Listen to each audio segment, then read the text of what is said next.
La CIA avait prédit l'épidémie du Covid-19 dès 2005.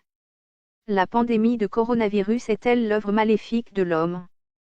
Beaucoup l'ont cru en évoquant une guerre économique épilogue du long conflit entre la Chine et les États-Unis. On avait alors pointé du doigt Donald Trump et son équipe. A priori, la lecture du livre titré « Le rapport de la CIA, ce que sera le monde en 2020 », présenté par Alexandre Adler et édité par Robert Laffont semble d'ailleurs donner raison à cette hypothèse de conspiration humaine. Cependant, en analysant bien l'extrait du livre parlant du coronavirus, la CIA dément l'intervention humaine dans la création du Covid-19. Mais quand on sait que le rapport duquel le livre a été écrit en septembre 2005, les hypothèses et autres commentaires ne tiennent plus debout.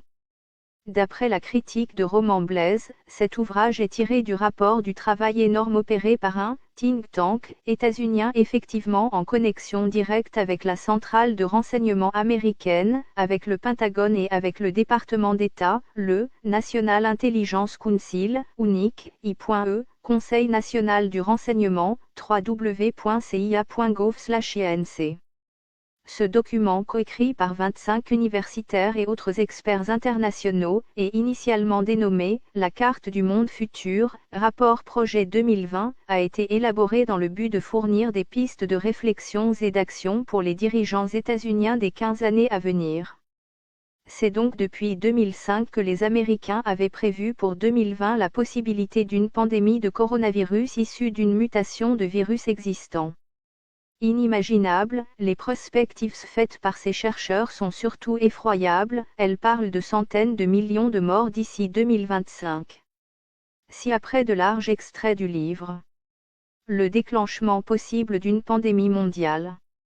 L'apparition d'une nouvelle maladie respiratoire humaine virulente, extrêmement contagieuse, pour laquelle il n'existe pas de traitement adéquat, pourrait déclencher une pandémie mondiale.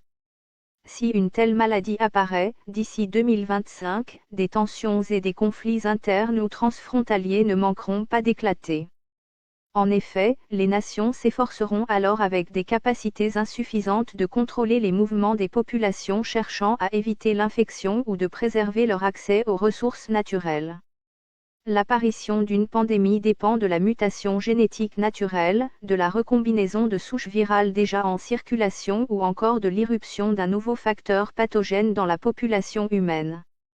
Les experts voient dans les sous-shootements pathogènes de la grippe aviaire tels que le H5N un des candidats probables à ce type de transformation, mais d'autres agents pathogènes, comme le coronavirus du SRAS et diverses souches de la grippe, auraient les mêmes propriétés.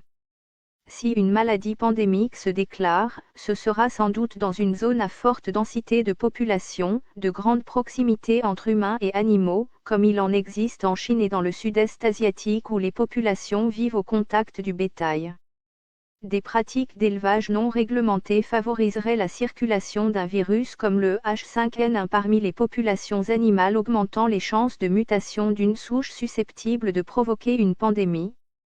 Pour se propager rapidement, il suffit que la maladie apparaisse dans des régions à forte densité humaine. Dans un tel scénario, la maladie tarderait à être identifiée et le pays d'origine ne disposant pas des moyens adéquats pour la détecter. Il faudrait des semaines pour que les laboratoires fournissent des résultats définitifs confirmant l'existence d'une maladie risquant de muter en pandémie. Entre-temps, des foyers se déclareraient dans des villes du sud-est asiatique.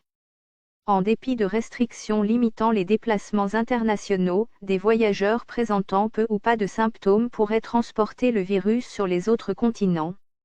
Les malades seraient de plus en plus nombreux, de nouveaux cas apparaissant tous les mois.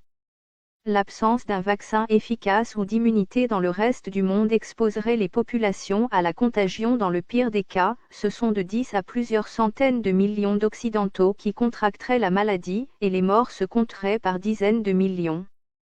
Dans le reste du monde, la dégradation des infrastructures vitales et les pertes économiques à l'échelle mondiale entraîneraient l'infection d'un tiers de la population du globe et la mort de centaines de millions d'êtres humains.